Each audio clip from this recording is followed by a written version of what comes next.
Salam Bapak Ibu dan Saudara yang dikasihi Tuhan. Kita bersyukur pada pagi hari ini kita masih bersama-sama bersekutu khususnya untuk berdoa bagi bangsa dan negara kita Indonesia ini.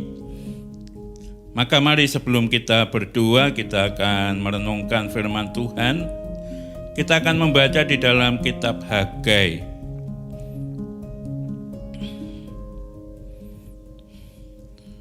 Kitab Hagai pasal yang kedua, ayat 5 dan ayat yang ke-6.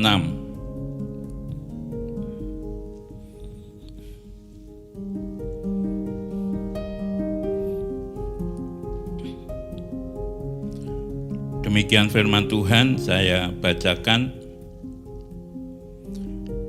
Tetapi sekarang kuatkanlah hatimu, hai Zerubabel. Demikianlah firman Tuhan. Kuatkanlah hatimu, hai Yosua bin Yosadak, imam besar. Kuatkanlah hatimu, hai segala rakyat negeri. Demikianlah firman Tuhan. Bekerjalah, sebab aku ini menyertai kamu. Demikianlah firman Tuhan semesta alam. Sesuai dengan janji yang telah kuikat dengan kamu pada waktu kamu keluar dari Mesir, dan rohku tetap tinggal di tengah-tengahmu, janganlah takut. Puji Tuhan. Bapak, Ibu, dan Saudara yang dikasihi Tuhan, setelah kurang lebih 70 tahun, ya orang-orang Yahudi atau bangsa Israel ada di pembuangan. Tentu kehidupan di pembuangan bukan satu kehidupan yang mudah. Tidak lagi sebagai orang-orang yang merdeka, tetapi harus tunduk pada aturan-aturan yang ada di negeri Babel pada waktu itu.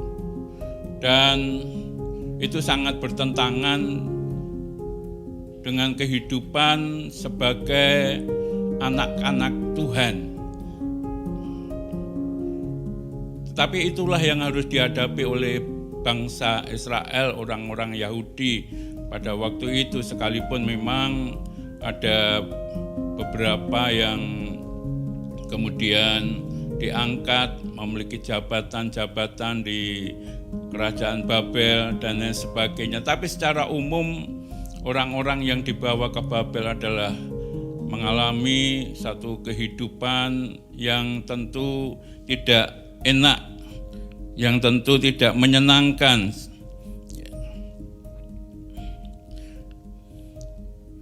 Nah, pada waktu orang-orang Yahudi ini diizinkan kembali ke Israel sesuai dengan nubuatan dari Nabi Yeremia. Kalau kita membaca di dalam pasal 29 ayat 10 bahwa setelah 70 tahun maka orang-orang Yahudi ini akan kembali ke negaranya. Nah, Tuhan ingin memulihkan keadaan orang-orang Yahudi atau bangsa Israel ini dari pembuangan.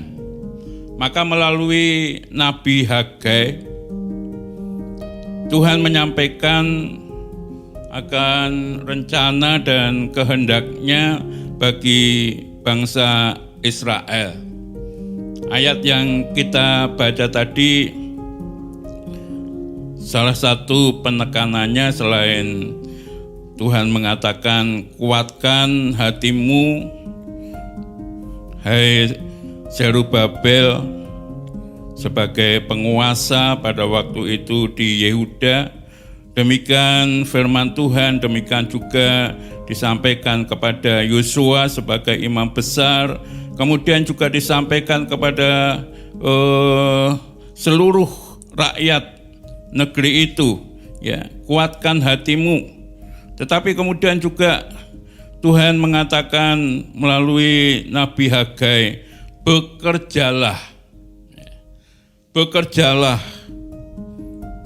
sebab aku ini menyertai kamu. Demikianlah firman Tuhan semesta alam, sesuai dengan janjinya yang telah diikat dengan bangsa Israel pada waktu itu ketika bangsa Israel keluar dari tanah Mesir, yaitu bahwa rohku tetap tinggal di tengah-tengahmu. Ya, jangan takut. Satu perintah yang diberikan Tuhan kepada orang-orang Yahudi adalah bekerjalah. Dari pembuangan pulang kembali ke negerinya, ya, perintah Tuhan adalah melalui Nabi Hagai, kuatkan hatimu, jangan takut, aku selalu menyertaimu, rohku tetap tinggal di dalam kamu sebagaimana yang aku ikatkan perjanjian dengan kamu ketika kamu keluar dari tanah Mesir. Ya, artinya bahwa Tuhan akan menyertai, Tuhan akan memampukan bangsa Israel, ya, sebagaimana ketika dibawa keluar dari tanah Mesir, kemudian di tengah perjalanan selama 40 tahun bagaimana Tuhan menyatakan kasih-Nya, kepeduliannya, pemeliharaannya kepada bangsa Israel yang sedemikian rupa. Ya, hal-hal yang mustahil dinyatakan oleh Tuhan, mujizat-mujizat terjadi. Ya, tanpa pertolongan Tuhan dan tanpa penyertaan Tuhan, niscaya bangsa Israel tidak bisa menjalani kehidupan di tengah-tengah kesulitan, padang gurun yang begitu dahsyat dan luar biasa. Tetapi karena pertolongan Tuhan, penyertaan Tuhan, pemeliharaan Tuhan, maka apa yang dijanjikan oleh Tuhan digenapi sehingga bangsa Israel dibawa keluar dari tanah Mesir, tanah perbudakan, sampai ke tanah perjanjian, yaitu tanah Kanaan yang dijanjikan oleh Tuhan. Nah, ini juga demikian, Tuhan membawa pulang bangsa Israel dari pembuangan dan Tuhan akan memulihkan kembali kehidupan bangsa Israel atau orang-orang Yahudi yang dari pembuangan ini. Apa yang diperintahkan Tuhan adalah bekerjalah. Nah, yang menjadi pertanyaan adalah apa yang harus dikerjakan? Apa yang harus dikerjakan terlebih dahulu? Sebab memang tentu banyak hal-hal yang bisa dikerjakan oleh orang-orang Yahudi atau bangsa Israel. Tapi apa yang harus dikerjakan?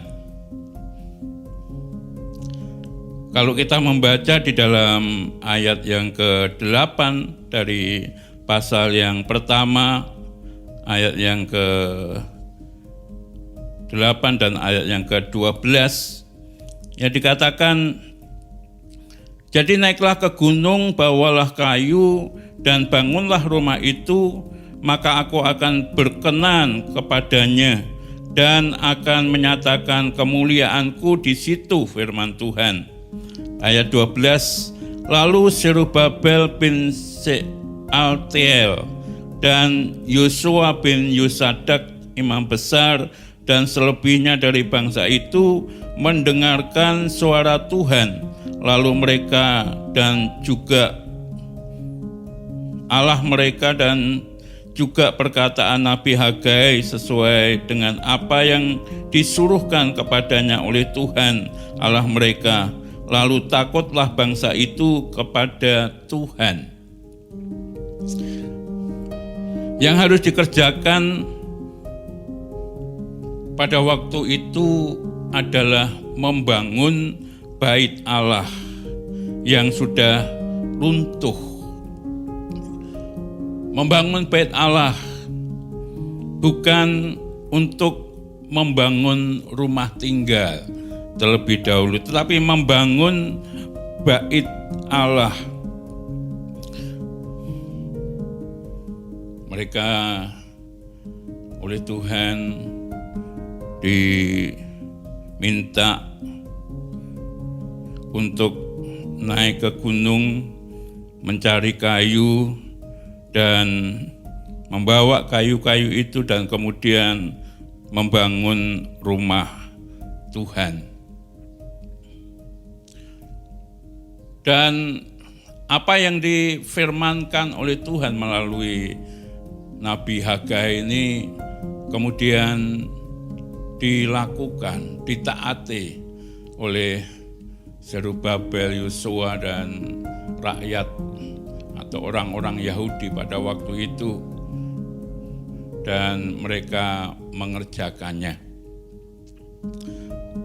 Sebab tanpa mengerjakan pembangunan Bait Allah terlebih dahulu, maka apapun yang dikerjakan oleh orang-orang Yahudi bangsa Israel tidak pernah berhasil. Tanpa membangun Bait Allah tidak pernah terjadi pemulihan atas bangsa Israel.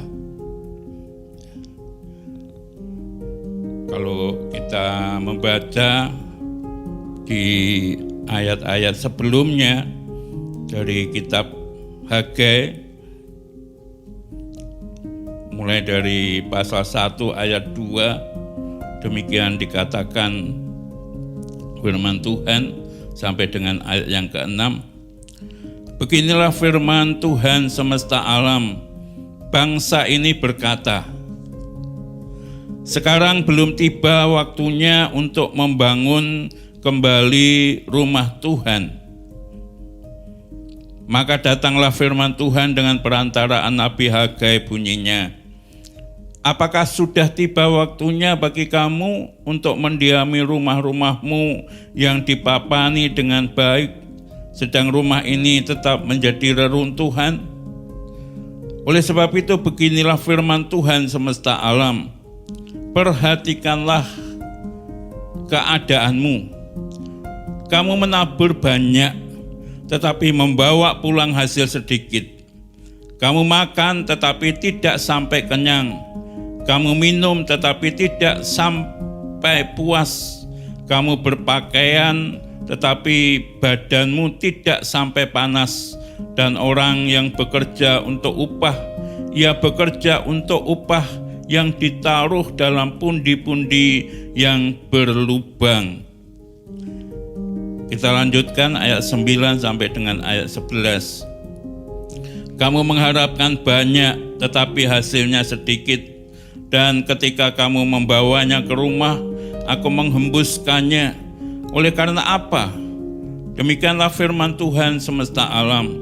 Oleh karena rumahku yang tetap menjadi reruntuhan, sedang kamu masing-masing sibuk dengan urusan rumahnya sendiri. Itulah sebabnya langit menahan embunnya dan bumi menahan hasilnya. Dan aku memanggil kekeringan datang ke atas negeri, ke atas gunung-gunung, ke atas gandum, ke atas anggur, ke atas minyak, ke atas segala yang dihasilkan tanah, ke atas manusia dan hewan, dan ke atas segala hasil usaha. Bapak, Ibu, dan Saudara yang dikasihi Tuhan, pada waktu orang-orang Yahudi ini kembali dari pembuangan, yang dipikirkan adalah bagaimana untuk bisa mendapatkan tempat tinggal, bagaimana untuk bisa membangun rumah, ya, bagaimana untuk bisa mengerjakan sesuatu sehingga bisa menghidupi kehidupannya. Kelihatannya lumrah, ya, biasa. Memang seharusnya seperti itu. Ya, datang dari jauh, ya, hampir 70 tahun kira-kira. Pasti keadaan yang ditinggalkan sudah Ya kalau ada rumah pasti rumahnya sudah hancur. Ya, tidak ada lagi yang bisa diharapkan untuk memenuhi kehidupannya pun. Ya bagaimana bisa kalau tidak kemudian menanam, bekerja, dan lain sebagainya. Tetapi Tuhan tidak menghendaki seperti itu. Ketika mereka berpikir bahwa yang penting kita cukupi dulu untuk kebutuhan kita. Yang penting kita berusaha bagaimana kita bisa menghidupi kehidupan ini, cari nafkah, cari makan, bisa menanam dan lain sebagainya. Tetapi ketika mereka berpikir seperti itu, maka Tuhan melalui Nabi Hagai menegur kepada bangsa Israel dan mengingatkan kepada bangsa Israel. Tadi dikatakan di dalam ayat yang keempat, apakah sudah tiba waktunya bagi kamu untuk mendiami rumah-rumahmu yang dipapani dengan baik, sedang rumah ini tetap menjadi reruntuhan? Apakah sudah tiba waktunya engkau berusaha untuk memenuhi kebutuhanmu, sedang bait Allah, rumah Allah tetap ada di dalam reruntuhan? Ya, kamu membangun rumahmu tapi bait Allah tetap rusak, tetap runtuh, tidak bisa dipakai. Kamu hanya mengutamakan hal-hal yang lahiriah saja, tetapi kamu mengabaikan hal-hal yang rohaniah. Maka dikatakan oleh sebab itu, keadaan bangsa Israel yang pada waktu itu hanya berpikir tentang kehidupan, keperluan-keperluan jasmani saja. Oleh sebab itu, beginilah firman Tuhan semesta alam. Perhatikanlah hidupmu. Kamu menabur banyak, tetapi membawa pulang hasil sedikit. Artinya bahwa apa yang ditabur itu tidak menghasilkan. Apa yang diusahakan boleh dikatakan gagal. Tidak pulih dengan apa yang ditabur. Menabur banyak tetapi hasilnya sedikit, sama saja gagal. Kemudian kamu makan tetapi tidak sampai kenyang, kamu minum tetapi tidak sampai puas, kamu berpakaian tetapi tetap masih kedinginan, dan kamu bekerja untuk menerima upah, tetapi upah yang diharapkan ditaruh seperti di dalam pundi-pundi yang berlubang. Artinya mendapatkan upah, mendapatkan penghasilan, tapi tidak pernah bisa berhenti. Artinya bahwa ada saja kebutuhan-kebutuhan yang mendadak butuh ini, mendadak butuh itu, sehingga tidak pernah bisa dinikmati apa yang diusahakan, hasil dari pekerjaan, upah yang diterima. Artinya bahwa semua yang dikerjakan mengalami kegagalan. Semua yang dikerjakan tidak pernah berhasil. Kemudian kamu mengharapkan banyak tetapi hasilnya sedikit. Ketika kamu membawanya ke rumah, aku menghembuskannya. Oleh karena apa? Demikianlah firman Tuhan, oleh karena rumahku yang tetap menjadi reruntuhan, sedang kamu masing-masing sibuk dengan urusan rumahnya sendiri. Itulah sebabnya langit menahan embunnya dan bumi menahan hasilnya. Terjadi kekeringan. Kalau sudah terjadi kekeringan, ya semua tidak bisa menghasilkan. Bercocok tanam tidak bisa menghasilkan, ternak-ternak tidak bisa mendapatkan makanan yang cukup karena terjadi kekeringan. Dan akibatnya sungguh sangat luar biasa. Nah, Bapak, Ibu, dan Saudara yang dikasihi Tuhan, boleh dikatakan apa yang telah diusahakan jerih lelahnya menjadi sia-sia.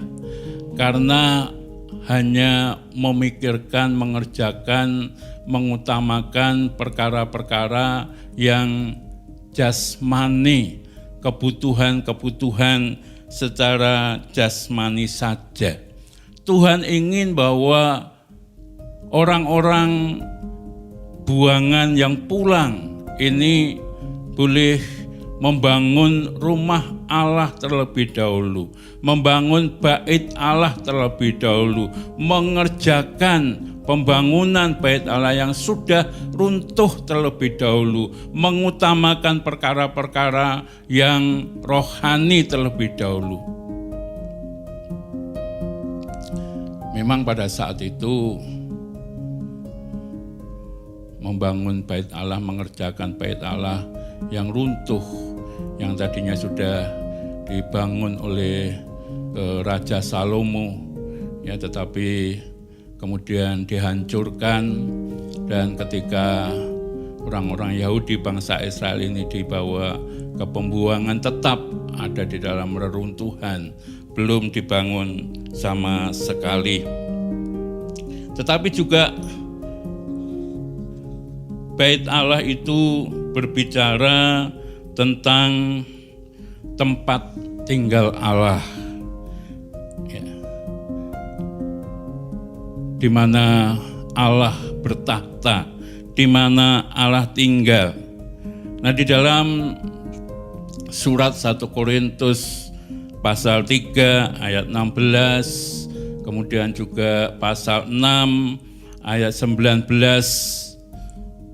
yang dimaksudkan bait Allah itu adalah kita. Ya, tidak tahukah kamu bahwa tubuhmu adalah bait Allah?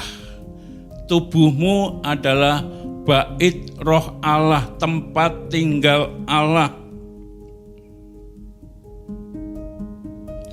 Artinya apa? Bapak, Ibu, dan Saudara yang dikasihi Tuhan, kalau Tuhan memerintahkan bekerjalah, artinya yang lebih dahulu kita kerjakan untuk bisa mengalami pemulihan yang daripada Tuhan, itu adalah tubuh kita sebagai bait Allah. Untuk kita kerjakan terlebih dahulu, ya, tubuh secara rohani, ya, yang harus dikerjakan terlebih dahulu. Sebab tubuh kita ini dikatakan adalah bait Allah, ya, di mana Allah tinggal di dalam setiap kehidupan kita. Ketika kita menerima Tuhan Yesus sebagai Tuhan dan Juru Selamat dalam kehidupan kita, kita membuka hati untuk Tuhan Yesus masuk di dalam kehidupan kita, berarti Tuhan Yesus tinggal di dalam kehidupan kita. Roh Kudus tinggal di dalam kehidupan kita. Bagaimana untuk Roh Kudus tinggal dalam kehidupan kita? Bagaimana Tuhan tetap ada di dalam setiap kehidupan kita? Dikatakan bahwa Allah itu kudus, maka kamu harus kudus. Ya. Artinya bahwa bagaimana kita mengerjakan tubuh kita yang adalah bait Allah itu adalah mengusahakan, menjaga agar kita tetap kudus di dalam Tuhan. Maka hal-hal yang bertentangan dengan firman Tuhan, hal-hal yang menyimpang dari kebenaran-kebenaran firman Tuhan, itu yang harus kita kerjakan di dalam kehidupan kita. Kita semakin diperbaharui di dalam Tuhan, menyerahkan hidup kita sepenuhnya kepada Tuhan, agar kita bisa semakin hari hidup kita semakin berkenan di hatinya Tuhan. Kalau Tuhan sudah memperkenan hidup kita karena baitnya dibangun, baitnya dikerjakan, menjadi satu tempat layak untuk Tuhan tinggal di dalam kehidupan kita. Tuhan yang Maha Kudus, maka layak tinggal di tempat yang kudus. Maka perkara-perkara yang tidak benar, perkara-perkara yang bertentangan dengan firman Tuhan, ya kita usahakan, kita kerjakan untuk tidak kita lakukan di dalam kehidupan kita. Kita semakin hidup setia kepada Tuhan, ya, kita semakin sungguh-sungguh di dalam mengiring Tuhan, kita semakin taat melakukan kebenaran-kebenaran firman Tuhan, dan lain sebagainya. Maka setelah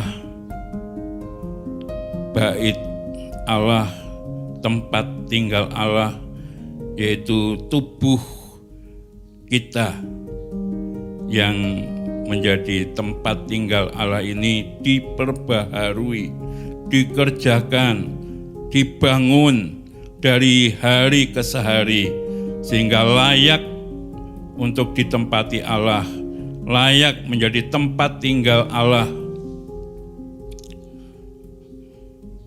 Kemudian kemuliaan Allah pasti dinyatakan. Berkat-berkat yang daripada Tuhan dicurahkan bagi orang-orang Israel pada waktu itu, tapi juga bagi kita semua yang membuat tubuh kita ini, hidup kita ini benar-benar layak untuk menjadi baitnya. Kalau kita membaca di dalam kitab Hagai ini pasal yang kedua, ayat yang ke-19 dan ayat yang ke-20, dikatakan demikian.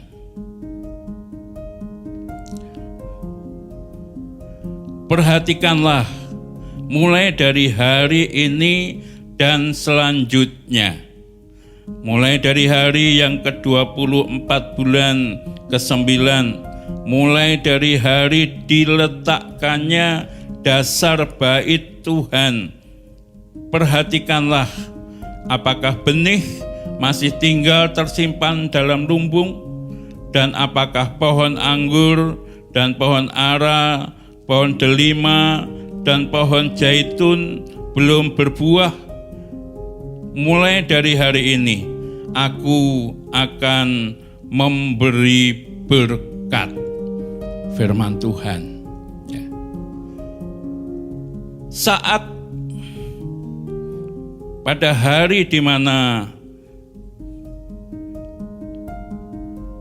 diletakkannya dasar bait Tuhan, ya, artinya bait Allah mulai dibangun, ya. Bait Allah mulai dikerjakan, ya. Baru mulai, ya. Tuhan tidak menunggu sampai bait Allah itu sempurna. Tuhan tidak menunggu sampai bait Allah itu selesai, tapi mulai, ya, bait Allah itu dibangun, diletakkan dasar untuk membangun bait Allah itu.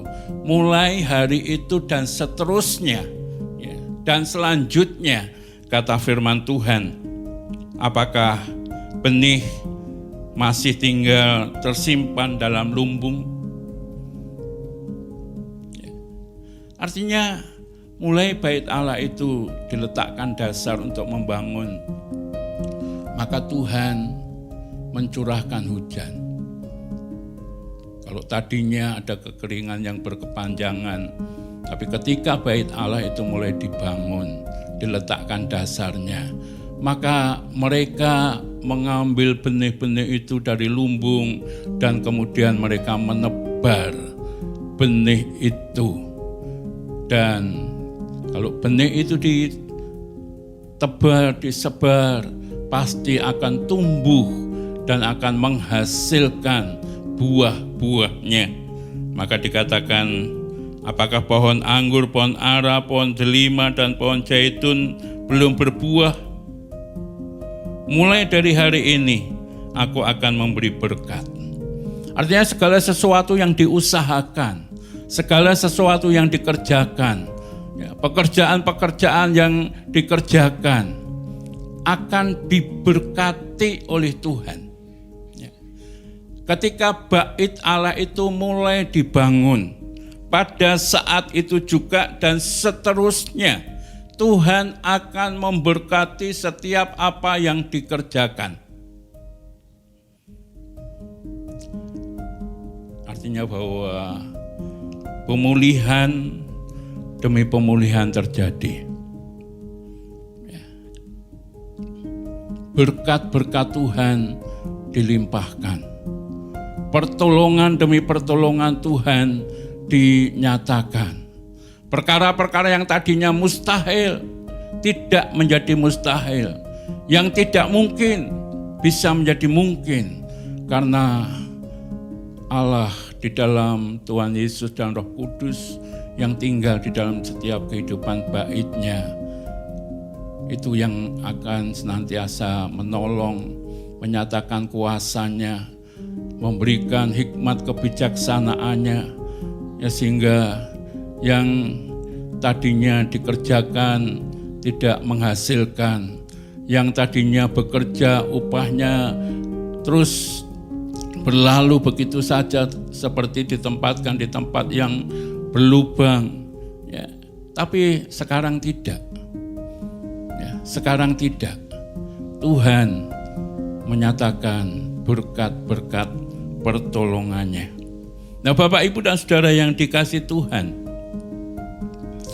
masa-masa yang sukar seperti ini, sebagaimana yang dialami oleh bangsa dan negara kita Indonesia, dampak dari pandemi virus corona ini sungguh sangat luar biasa, dirasakan oleh seluruh lapisan masyarakat. Kita berdoa bahwa pandemi ini segera bisa berlalu dan kemudian Tuhan menolong untuk membuat pemulihan demi pemulihan di berbagai-bagai bidang, baik di bidang ekonomi, baik di dalam usaha pekerjaan, baik di bidang pendidikan, baik di bidang yang lain-lainnya.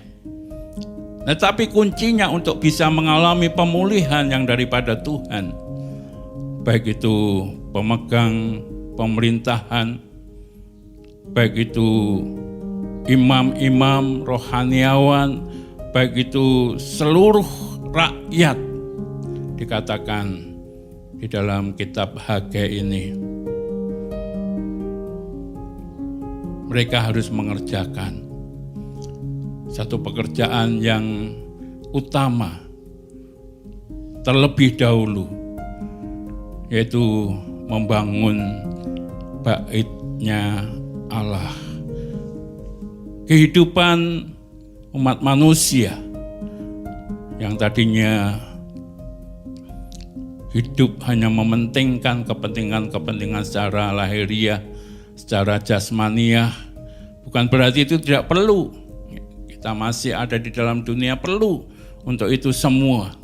Tapi yang Tuhan kehendaki adalah membangun rumah Allah, bait Allah, yaitu tubuh kita, agar menjadi layak ditempati oleh Tuhan.